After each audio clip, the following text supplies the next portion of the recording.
नमस्कार। आप देख रहे हैं स्पेशल कवरेज न्यूज़। मैं हूं आपके साथ शिव कुमार।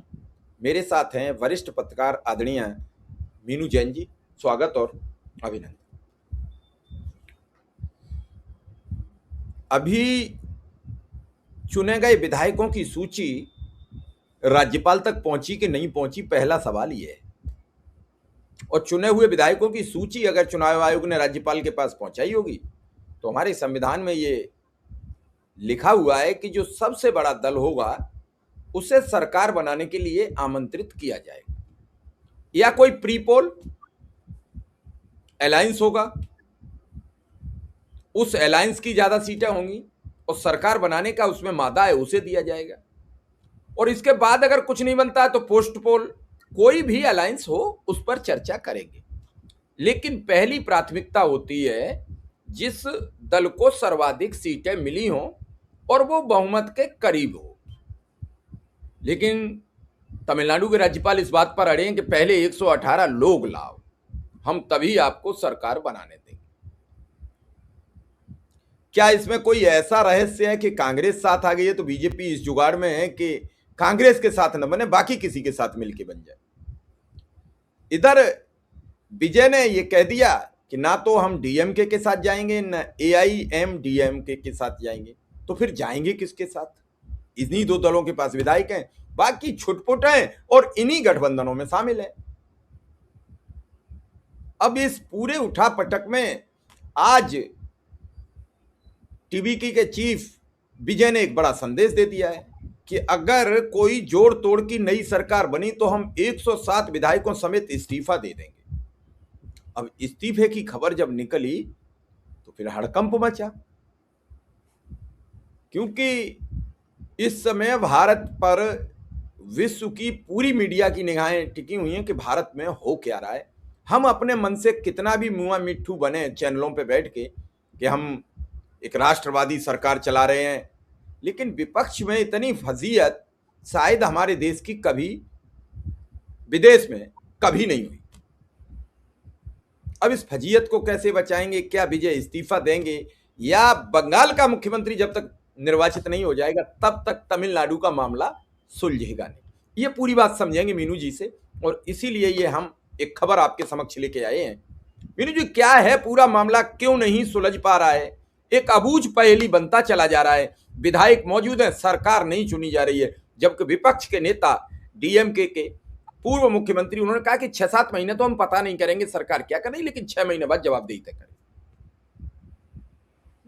लेकिन शिव कुमार जी, हाल फिलहाल टीवी चैनल्स पे हमारे जो गोदी मीडिया हैं उन पे खबर चल रही है कि डीएमके और एआईएडीएमके ने हाथ मिला लिया है।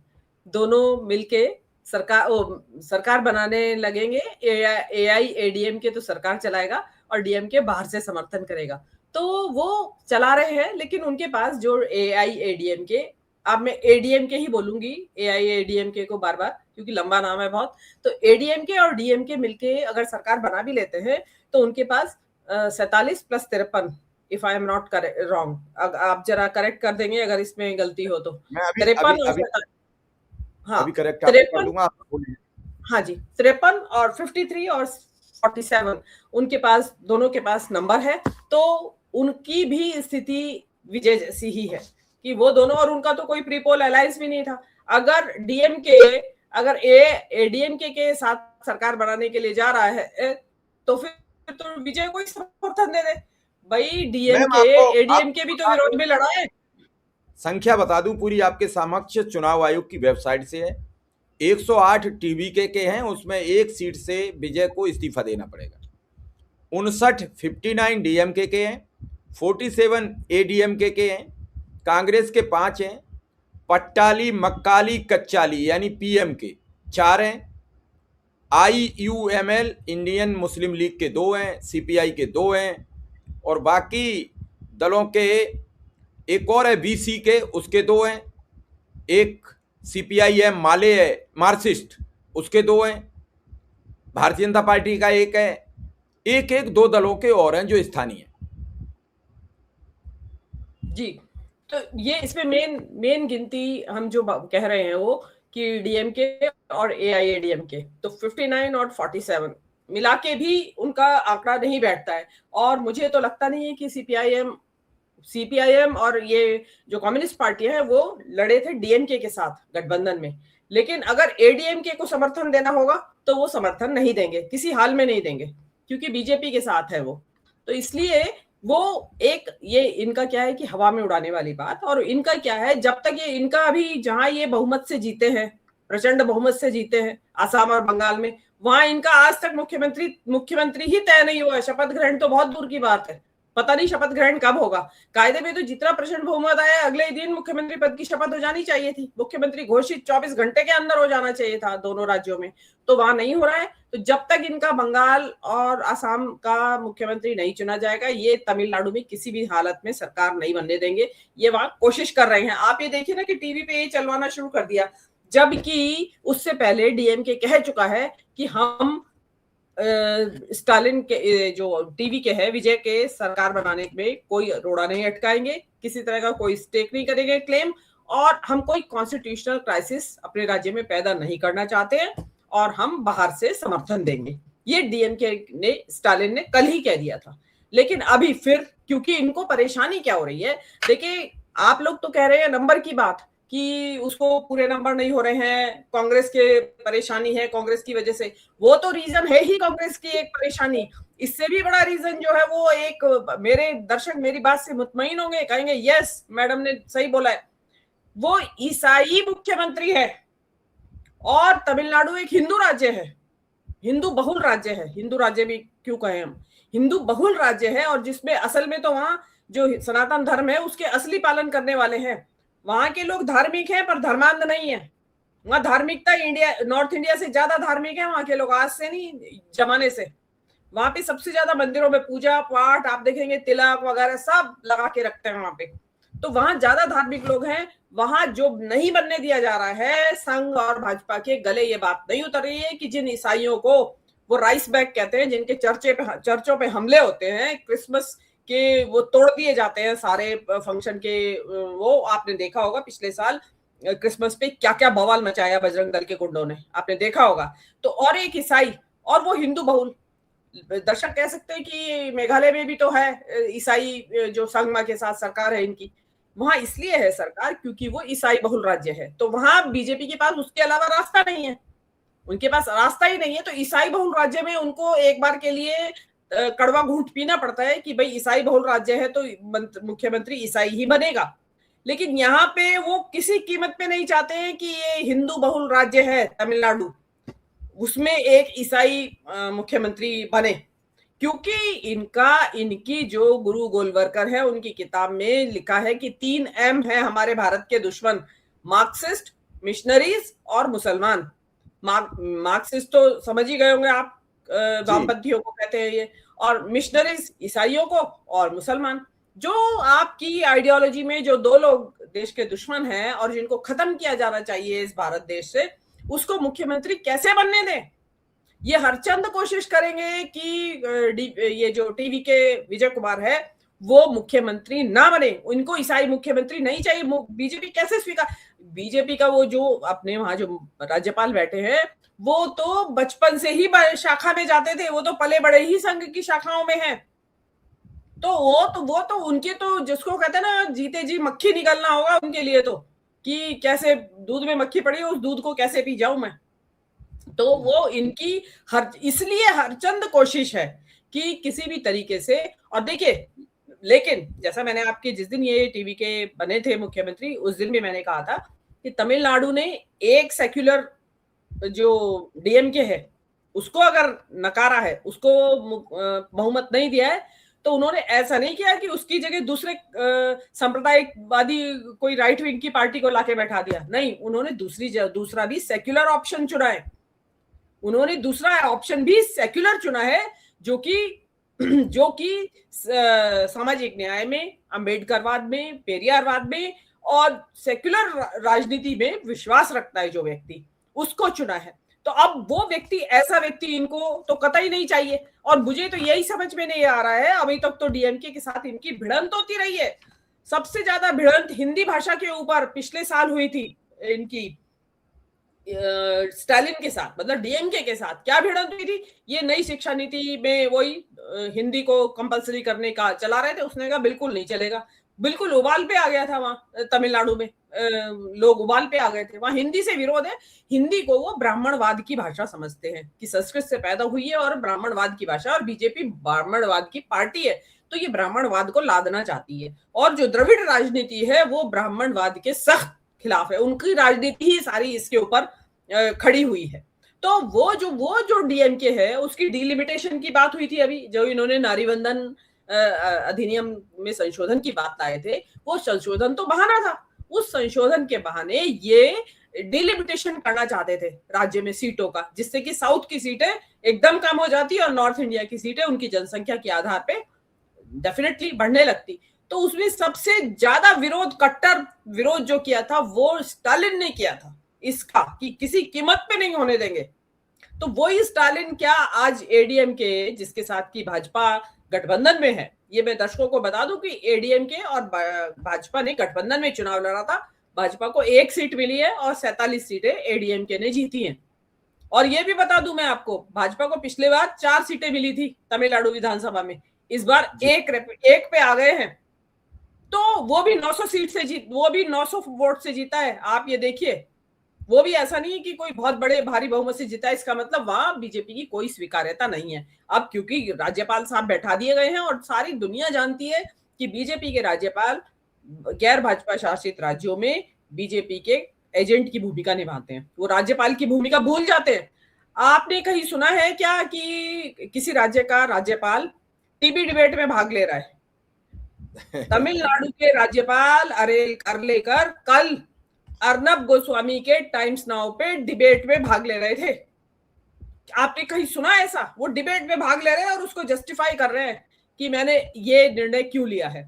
और उनके इस निर्णय की बड़े बड़े विधि विशेषज्ञ, बड़े बड़े जजेस, बड़े बड़े एक्स जजेस, बड़े बड़े कानूनदा, बड़े बड़े वकील और जो भी मतलब जो जानकार हैं इस सारी प्रणाली के, संविधान विशेषज्ञ, सब आलोचना कर रहे हैं। उन्हीं की पार्टी के लोग भी कह रहे हैं कि अरे भाई क्या कर रहे हैं आप ये। लेकिन उनको समझ में नहीं आ रहा है, उनको नहीं वो पूरी चाय से ज्यादा केतली गर्म हो रखी है। वो ज्यादा वफादारी निभाने में लगे हुए हैं अपने पार्टी के प्रति और संघ के प्रति।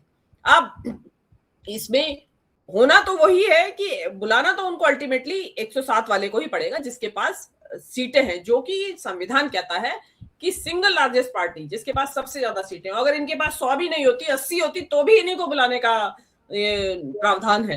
तो अब यहाँ तो 107 सीटें हैं। अब उसमें कांग्रेस की भी आ रही हैं और उनकी भी आ रही हैं, साथ में सीपीआईएम के बारे में बात चल रही है। वो 6 सीटें और चाहिए, उसके बाद उनका बहुमत सिद्ध हो जाता है।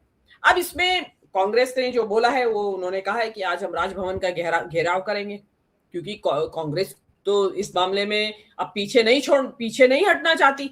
और क्योंकि टीवी के अभी नए आए हैं, नए जो कहते हैं ना, राजनीति में एक नया कदम रखा है। और सामने कौन है? संघ की चालाकियों में, कपट में, कुटिल चालों में रचा पचा एक आदमी सामने राज्यपाल बैठा है उसके। तो उसको उसी की जो कहते हैं ना, उसी की जोड़ के का एक सलाहकार चाहिए टीवी के को, उससे निपटने के लिए राज्यपाल से। तो अब जो है राज्यपाल के साथ वो कैसे निपटेंगे, अभी मुझे लगता है कि शायद कांग्रेस के भी बैठे होंगे वहां सलाहकार, तो जो उसको सलाह दे रहे होंगे। अब इसमें जी मैम, मेरा सवाल आपसे ये जरूर है कि अगर 107 विधायक इस्तीफा देंगे तो एक बड़ी क्राइसिस होगी, अब तक की तो ये सबसे बड़ी खबर होगी। इस वजह से देंगे कि उन्हें सरकार बनाने का मौका नहीं मिल रहा है। और ऐसे में जब 107 विधायक इस्तीफा दे देंगे तो फिर तो चाहे डीएमके बना ले, चाहे एडीएमके बना ले, क्योंकि एडीएमके तो नहीं बना पाएगी, लेकिन डीएमके के पास तो फिर बहुमत हो जाएगा। भाई विधायक ही रह जाएंगे 100। हाँ, तो फिर उसमें से 100 में से विधायक। लेकिन ऐसा नहीं होना चाहिए और ना होने की सलाह देनी चाहिए किसी भी उनको जो टीवी के को सलाह दे रहे हैं। देखिए, बजाय इस्तीफा देने के सुप्रीम कोर्ट जाए सीधा, वहां से विद इन सेकेंड्स उनको ये मिलेगा कि यस, इनको आप बुलाइए, और विधानसभा के फ्लोर पे ये अगर बहुमत नहीं सिद्ध कर पाते हैं तो आप बुला सकते हैं, किसी को भी आप फ्री हैं बुलाने के लिए। और अगर ये इस्तीफा दे देते हैं 107 एमपीज एमएलएज, तो क्या होगा? उपचुनाव होंगे। उन सीटों पे, क्योंकि सीटें खाली हो जाएंगी 107 चुनाव के इस्तीफा देने से। इन 107 के इस्तीफा देने से विधानसभा भंग नहीं होगी, ये ध्यान में रख लीजिए। उपचुनाव कराए जाएंगे, हो सकता है तुरंत ऑर्डर कर दे कि भाई करवाए जाए। तो उन 107 सीटों पे आप दोबारा जीत भी आए तो फिर क्या करोगे? एक फ्यूटाइल एक्सरसाइज, बिल्कुल निरर्थक एक एक्सरसाइज होगी कि आप इस्तीफा दें, फिर लड़के, फिर दोबारा आए, वही 107 के 107। हो सकता है कोई एक आध, आप इनके छल कपट जो चलते हैं, इनका जो छल प्रपंच चलता है, पता चला वहां भी सीआरपीएफ की कंपनियां भेज दी इन्होंने, 1000 कंपनियां 107 विधानसभाओं में सीटों में, और पता चला वहां उसी तरह जीत हो गई जैसी दर्ज जैसी और राज्यों में हुई है अभी। तो आप क्या अरे करेंगे? आपने और राज्य की चर्चा कर दी, तो मैं ये भी समझना चाहूंगा बंगाल में देरी क्यों है? इनका पूर्ण बहुमत है, अपार विकराल बहुमत है, जी, और अब तक शपथ बंगाल ग्रहण में नहीं हो देरी, पाई है। बंगाल में देरी इसलिए हो रही है, जो सुनने में आ रहा है कि वो चाहते हैं कि हमने एक महिला को हटाया है, तो अब उसमें महिला शक्ति बंधन की तो वाट लग गई सारी। मजाक उड़ रहा है उल्टे कि जिस जिस जिस तरीके से आप वहां पे स्त्रियों को वो छेड़ उनके साथ व्यवहार कर रहे हैं आप बद्दा। इनका प्रोग्राम ये है कि किसी महिला को मुख्यमंत्री बनाया जाए, उसमें महिला मिल नहीं रही है। देखिए, बंगाल जैसा जो इनके लिए बड़ा बड़ा क्रूशियल स्टेट है, और इनको कोई महिला मिल नहीं रही है, और इसलिए इसमें समय लग रहा है। आपने देखा, सुना होगा, खबरों में सुना होगा दर्शकों ने कि अमित शाह बंगाल जा रहे हैं। तो आप ये देखिए कि और जगह भेजे जाते हैं पर्यवेक्षक, जो कि विधायक दल का नेता चुनते हैं, उसमें छोटे दूसरे स्तर के नेताओं को, शिवराज सिंह चौहान को भेज दिया जाता है, राजनाथ सिंह को भेज, जैसे राजनाथ सिंह वहां गए थे राजस्थान में। लेकिन यहाँ पे अमित शाह खुद जा रहे हैं। अब मुझे ऐसा लगता है कि शायद शुभेंदु अधिकारी को नहीं बनाया जा रहा है इनकी तरफ से मुख्यमंत्री, क्योंकि शुभेंदु अधिकारी ने जो बकवास की है उससे बहुत कुछ दुनिया में और ज्यादा चर्चा फैल गई है इनकी, उनकी बदनामियों की। और जो शुभेंदु ने कहा है कि गाजा बना देंगे हम यहाँ बंगाल को, तो वो जो गाजा बनाने वाली बात है, तो वो चीज जो है वो एक बहुत गलत मैसेज दुनिया में चला गया है। और दूसरी बात एक इम्पॉर्टेंट और मैं बोलना चाहती हूँ कि ट्रंप ने जो मोदी जी को जीत की बधाइयां दी हैं, आपको कुछ समझ में आता है मेल कि भाई ट्रंप का क्या मतलब है? ये तो ऐसे हो गया कि ट्रंप की पार्टी, रिपब्लिकन पार्टी को अमेरिका के किसी राज्य में बहुमत मिले और मोदी जी यहाँ से उनको बधाइयां दे रहे हैं। जी, आपको कैलिफोर्निया में जीत की बधाइयां, या आपको मिनेसोटा में जीत की बधाइयां। तो ऐसा नहीं है, ट्रंप ने बेवजह नहीं दी है। आपको ध्यान होगा जब हसीना को भाग के आना पड़ा था, इंडिया आई थी, अपदस्थ कर दी गई थी वहां, उन्होंने एक सेंटेंस बोला था कि एक गोरा आया था, वो मेरे से यहाँ पे एक द्वीप को मांग रहा था, आइलैंड को। उस आइलैंड का नाम मुझे एग्जैक्टली याद नहीं आ रहा है, अभी स्लिप हो गया दिमाग से। वो आइलैंड मांग रहा था मेरे से वो गोरा, और वो देने से मैंने मना कर दिया है। तो अमेरिका के बहुत बड़े प्लान हैं, और वो आइलैंड किस लिए मांगा जा रहा है कि उनका विचार है कि बंगाल के, अमेरिका का ये विचार है कि कुछ हिस्सा बंगाल का, कुछ हिस्सा नॉर्थ ईस्ट के राज्यों का मिला के, कुछ बांग्लादेश का मिला के, और कुछ बर्मा का हिस्सा मिला के उसका एक अलग इंग्लिश लैंड बनाया जाए जहां पे अंग्रेजों को बसाया जाएगा। तो अब हो सकता है वो मोदी जी को पटा रहा हो ट्रंप, कॉन्ग्रेचुलेट करके कि बंगाल का एक छोटा सा हिस्सा उसमें हमें चाहिए इंग्लिश लैंड बनाने के लिए, तो आप देंगे या नहीं? ये एक बहुत बारीक पेच है, अभी कहीं जिक्र नहीं है इस बात का, कहीं कोई सोच ही नहीं रहा है इस एंगल से। लोग मजाक बना रहे हैं, मजाक नहीं है, बेवजह नहीं किया है ट्रंप ने मोदी जी को कॉन्ग्रेचुलेट। मोदी जी को कॉन्ग्रेचुलेट उसने इसलिए किया है कि बांग्लादेश, बंगाल, हमें जो इंग्लिश लैंड बनाना है उसमें आपका इंडिया का भी थोड़ा हिस्सा लगेगा। तो वो चीज जो है, अब अंदर खाने क्या चल रही होंगी, किसकी कौन क्या कर देगा। अब देखिए जिस तरीके से मोदी जी ट्रंप के ने उन्हें अपने बूट जूतों के नीचे कुचल रखा है इस टाइम ट्रंप ने।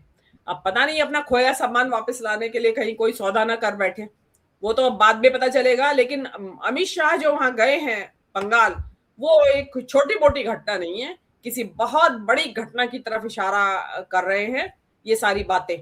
तो ये चीज देखने वाली होगी कि अभी आगे के दिनों में ट्रंप दोबारा से कुछ कॉन्ग्रेचुलेट करते हैं या बांग्लादेश का नाम किसी और तरीके से वो लेते हैं। क्योंकि आपको ध्यान होगा बांग्लादेश में जब तख्ता पलट हुआ था उस टाइम मोदी जी अमेरिका में थे, वहीं बैठे हुए थे ट्रंप के साथ। प्रेस ने मोदी जी से सवाल पूछा था शेख हसीना के बारे में और बांग्लादेश के बारे में, तो ट्रंप ने कहा था मैं देता हूं इसका जवाब। अच्छा। उसको क्या मतलब था, उसके कोई पड़ोस का देश नहीं है, उसका कोई लेना नहीं देना नहीं, उसने क्यों दिया? क्योंकि वो इंपॉर्टेंट है उनके हिसाब से। बांग्लादेश, बंगाल और नॉर्थ ईस्ट के कुछ राज्यों का कुछ हिस्सा, इसलिए ट्रंप ने इसलिए मोदी जी को कॉन्ग्रेचुलेट किया है। अब देखते हैं मोदी जी क्या क्या, क्योंकि मोदी जी तो बिल्कुल उनके चरणों में दंडवत हुए हुए हैं, साष्टांग प्रणाम कर रहे हैं।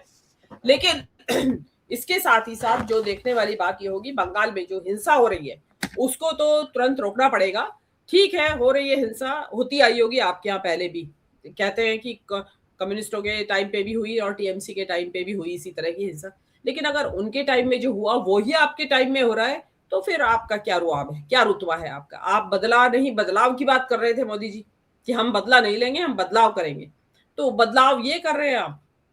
तो ये तो बहुत बुरी, मतलब इतने विभत्स दृश्य है। देखिए उस जमाने में जो पुराना टाइम था ना, इतना ज्यादा सोशल मीडिया इतना ज्यादा पॉपुलर नहीं था। आज तो आपके यहाँ कुछ होगा विद इन सेकेंड्स सारे में वायरल हो जाता है, आपके देश में हुआ कोई भी घटनाक्रम, तो वो उसके लिए आपको बहुत जरूरी है। और जब अगर ट्रंप मांग रहा है आपसे, तो आपको शांति तो करनी पड़ेगी बांग्लादेश में पहले, बंगाल में पहले, जब तो आगे कुछ कर पाएंगे। इसके बारे में आगे क्या होता है ये तो अभी आने वाला समय बताएगा। लेकिन ये खतरे की घंटी है ट्रंप का मोदी जी को ये कहना कि आपको बहुत बहुत मुबारक हो, आपने इतनी भारी भरकम जीत हासिल की है। उसमें असम के हिस्से भी आते हैं और बंगाल के हिस्से भी आते हैं जो वो हिस्सा मांग रहे हैं मोदी जी से।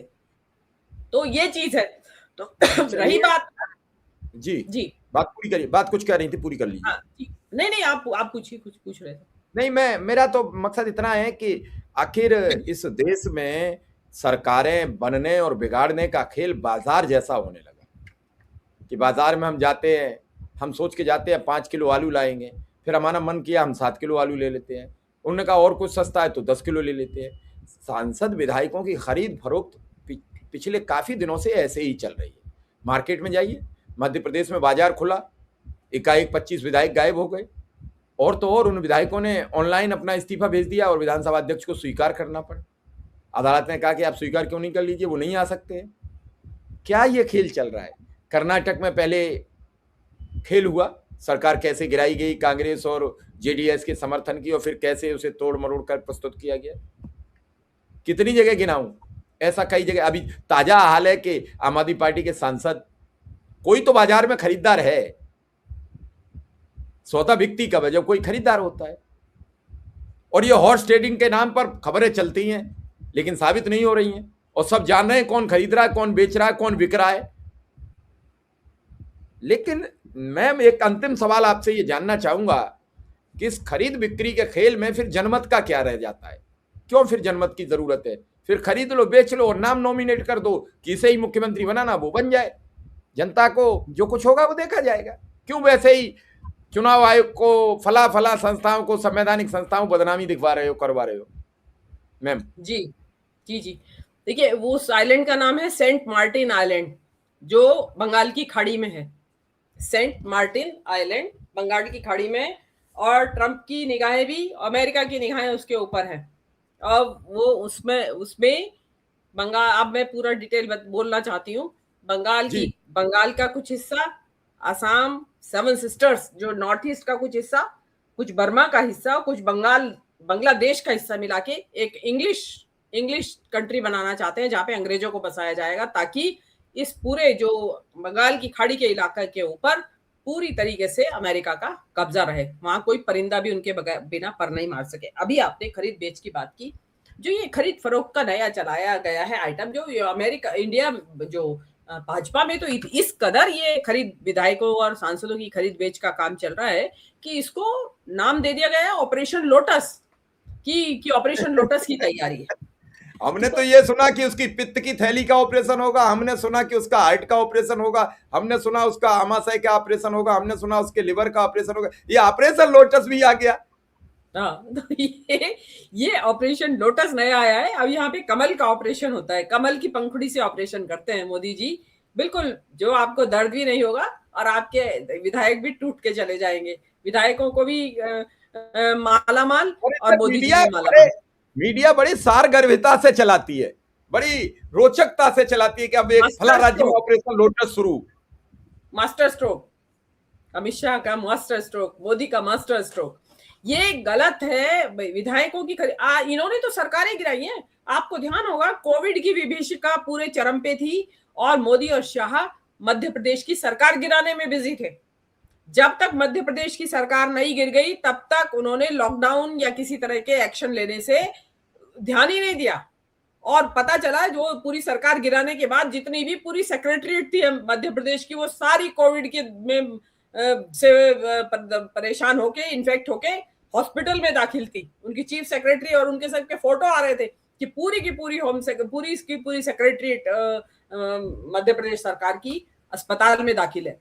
तो ये कोई नया किस्सा नहीं है। इन्होंने यही जो आपकी कर्नाटक में किया, इन्होंने इसी तरह का ऑपरेशन लोटस, यही ऑपरेशन लोटस यहां भी करने की तैयारी है। हो सकता है टीवी के लोगों को अप्रोच किया जा रहा हो, आपको कुछ नहीं। क्योंकि अगर ये खबर चल रही है कि डीएमके और एडीएमके साथ आ रहे हैं, हाथ मिला रहे हैं, तो वो हाथ मिलाने के लिए उनको भी तो लोग चाहिए। तो वो हो सकता है टीवी के उनको उनके ऊपर ऑपरेशन लोटस की तैयारी हो। आपका जो महाराष्ट्र में हुआ, सरकार गिरा दी पूरी चलती चलाती, पूरे जो विधायक थे शिंदे के, उनको रातों रात प्लेन्स पे भर के गुवाहाटी ले गए, ये हिमंत बिस्व शर्मा किया।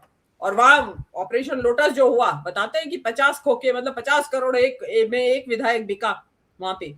तो ये तो इनका एक नया तरीका है। मतलब अगर आप, अब तो इन्होंने और नया, अब इनको विधायक खरीदने की जरूरत नहीं है। अब तो इनके पास SIR है, इनके पास ज्ञानेश गुप्ता है, इनके पास पैरामिलिट्री फोर्सेस हैं, NIA है, सिंघम जैसे एनकाउंटर स्पेशलिस्ट हैं, जो इनके मन मुताबिक वोट दिलवाएंगे, वोट मिलेंगे और बंगाल जैसी प्रचंड बहुमत की सरकारें आएंगी वहां पे। तो अब इनको ऑपरेशन लोटस करने की जरूरत नहीं है। ये सब इनका तमिलनाडु में नहीं चल पाया। और अगर ये तमिलनाडु में, अगर ये डीएमके और एडीएमके के साथ सरकार बन गई तो उसमें उनका एक बीजेपी का सांसद जो विधायक है वो भी जाएगा। और वो विधायक, अंदर एक विधायक अकेला घुस के आप देखिएगा क्या करेगा वो वहां पे। वो अकेला ही ऑपरेशन लोटस चला देगा पूरे उसको। पता चला एडीएमके के ही सब वो बीजेपी में ले गया और कुछ डीएमके से भी ले आया। और पता चला कि स्टालिन साहब टापते रह गए और कुछ नहीं पता, टीवी के उनको तोड़ लें, आप कुछ नहीं कह सकते। वो कोई जो अकरेकर जो साहब हैं, राज्यपाल साहब हैं, वो अपनी मर्जी से थोड़ी कर रहे हैं ये जो कर रहे हैं हठ धर्मिता।